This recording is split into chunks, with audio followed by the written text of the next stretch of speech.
বিরাট স্বৈরাচারের কবলে পড়েছিল এই দেশ, এই দেশের মানুষ। আলহামদুলিল্লাহ, আল্লাহর রহমতে দেশে গণতন্ত্র প্রতিষ্ঠিত হয়েছে।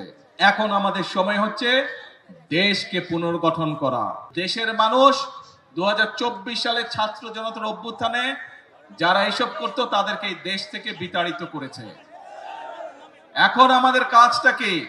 আমাদের মূল কাজ হচ্ছে, আমরা আন্দোলন করেছি, সংগ্রাম করেছি, বাংলাদেশের মানুষ আন্দোলন করেছে, সংগ্রাম করেছে, বহু মানুষ শহীদ হয়েছে, বুকে তাজা রক্ত ঢেলে দিয়েছে দেশের মানুষের গণতন্ত্র প্রতিষ্ঠিত করার জন্য। আজ আলহামদুলিল্লাহ, আল্লাহর রহমতে দেশে গণতন্ত্র প্রতিষ্ঠিত হয়েছে। আপনারা আপনাদের জনপ্রতিনিধি অর্থাৎ যারা এলাকার উন্নয়ন দেখভাল করবে, এলাকার রাস্তাঘাট হলো কিনা দেখভাল করবে, এলাকার মানুষ চিকিৎসা পেল কিনা দেখভাল করবে, এলাকার সন্তানরা শিক্ষা ব্যবস্থা ঠিকভাবে পাচ্ছে কিনা, স্কুল কলেজ হচ্ছে কিনা দেখভাল করবে, ব্রিজ কালভার্ট তৈরি করবে, মসজিদ মাদ্রাসার সংস্কার করবে, সেই সকল ব্যক্তিকে আপনারা নির্বাচিত করে সংসদে পাঠিয়েছেন, যারা এলাকার মানুষের কথা বলবে এবং এলাকার জন্য কাজ করবে। প্রিয় ভাই বোনেরা, এখন আমাদের সময় হচ্ছে দেশকে পুনর্গঠন করা। আমরা 1971 সালে যুদ্ধ করে এই দেশ স্বাধীন করেছিলাম।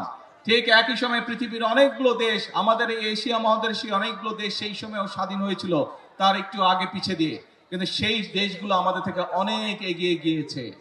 আমরা এক বিরাট স্বৈরাচারের কবলে পড়েছিল এই দেশ, এই দেশের মানুষ। RICL TMX, যুগের পর যুগ স্থাপনা থাকে মজবুত। সেই স্বৈরাচার থেকে, কবল থেকে এই দেশকে, দেশের মানুষ মুক্ত করেছে যেভাবে ঠিক 1971 সালে হানাদার বাহিনীর হাত থেকে বাংলাদেশের মানুষ স্বাধীনতাকে ছিনিয়ে নিয়ে এসেছিল।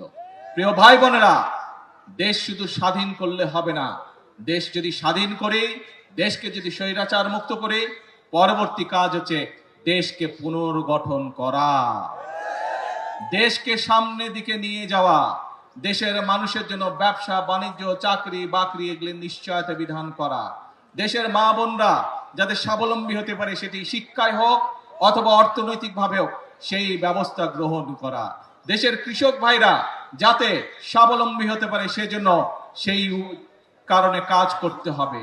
দেশে যাতে মিল কলকারখানা তৈরি হতে পারে, দেশে যাতে বেকার সমস্যার সমাধান হতে পারে, সেই জন্য কাজ করতে হবে। দেশে যাতে আইন শৃঙ্খলা সঠিক থাকে, মানুষ যাতে, নারী হোক পুরুষ হোক, দিনের যে কোনো সময় যাতে নিরাপদে রাস্তা দিয়ে চলাচল করতে পারে, যারা ব্যবসা বাণিজ্য করে তারা যাতে নিরাপদে ব্যবসা বাণিজ্য করতে পারে, এই ব্যাপারগুলোকে নিশ্চিত করতে হবে। প্রিয় ভাই বোনেরা, সেই সময় এসেছে, দেশকে আমাদের পুনর্গঠন করতে হবে। সেই জন্যই কিন্তু আল্লাহ রব্বুল আলামিনও বলে দিয়েছেন, যে জাতি নিজেরা পরিশ্রম করে আমি তাদেরকে সহযোগিতা করি। এবং সে কারণেই কিন্তু বিএনপি সব সময় একটি কথা বলে থাকে, করব কাজ সবার আগে। এই জন্যই আমরা এই কথাটি বলি।